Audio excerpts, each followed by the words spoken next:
और चलिए अब बढ़ते आगे और इसी से जुड़ी हुई एक और बड़ी अपडेट हम आपको बता दें। इंदौर से आरोपियों को गिरफ्तार किया गया है, ट्रांजिट रिमांड पर भेजा गया है।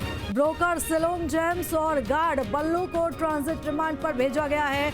आरोपियों को 7 दिन की ट्रांजिट रिमांड के कोर्ट ने आदेश दिए हैं और अब इन दोनों आरोपियों से पूछताछ के लिए शिलोंग एसआईटी की टीम इन्हें लेकर जाएगी।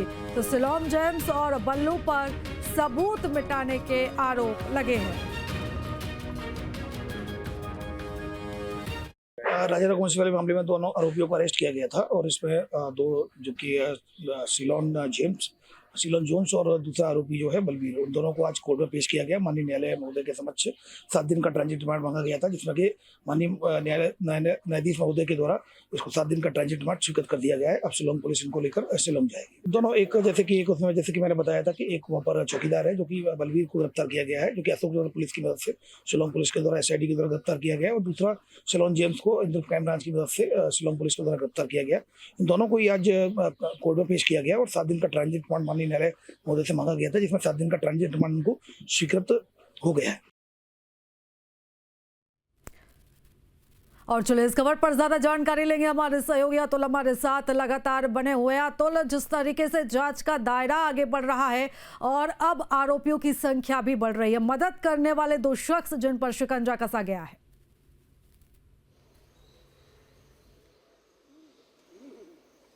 देखिए, बिल्कुल शिलोंग पुलिस ने ये संदेश बताया था कि जिस तरीके से जो मकान का ऑनर है जेम्स, उसने सबूत मिटाने की कोशिश की है। आखिर क्यों सबूत मिटाने की कोशिश की? क्या सोनम की तरफ से उससे मदद मांगी गई थी, इसलिए तमाम बैग को जलाए गए? तमाम कई ऐसी कड़ियां हैं जो अब जुड़ते हुए दिखाई दे रही हैं। देखिए, दोनों को ही अब गिरफ्तार करके शिलोंग ले जाया जाएगा, वहाँ पर पूछताछ की जाएगी। माना जा रहा है सभी आरोपियों के सामने उनको भी बिठा के आपसी जो पूछताछ होती हुई दिखाई देगी। देखिए, जिस तरीके से हमने देखा था कि मजिस्ट्रेट ने सबसे पहले दिखाया था कि आखिर सोनम कहाँ रुकी थी, कहाँ से किराए का मकान लिया था, और जो मकान का मालिक है जेम्स, सबसे पहले उसने न्यूज स्टेट से बात की थी। उस दौरान भी न्यूज स्टेट ने सवाल उठाया तो उससे पूछा था कि जब ये पूरा मामला मीडिया ट्रायल में है और आरोपियों की तस्वीर सामने दिखाई दे रही है, तो आखिर इतने दिनों बाद आखिर जेम्स बाहर क्यों आया, उससे पहले पुलिस के पास क्यों नहीं पहुंचा? ऐसे सवाल के बाद उसके पास किसी प्रकार का कोई जवाब नहीं था। उसका ये कहना था मैं फोटो देख नहीं पाया था। देखिए, तभी से ही पूरा मामला एक रहस्यमय दिख रहा था कि आखिर सोनम जहाँ पे रुकी थी वहाँ के मकान मालिक जो है उसने क्यों पहले से पुलिस को जानकारी नहीं दी। और जब ये बता वहाँ पे पूछा गया था कि आपकी जो मल्टी है वहाँ पे सीसीटीवी कैमरे लगे गए हैं, तो उसका ये कहना था कि वहाँ वो कैमरे चालू नहीं है। तो शुरू से ही जेम्स जो जवाब दे रहा था, कहीं ना कहीं गोल-मोल जवाब दे रहा था और पूरे मामले से बचता हुआ दिखाई दे रहा था। देखिए, शिलोंग पुलिस अब इस बात की तस्दीक करेगी, जांच करेगी कि आखिर वो बैग क्यों जलाया गया, किस मकसद से जलाया गया, क्या उसके अंदर कोई और भी सामान थे जिसको छुपाया गया है, और अगर नहीं था तो आखिर क्या सोनम के कहने पर जेम्स ने वो बैग जलाया।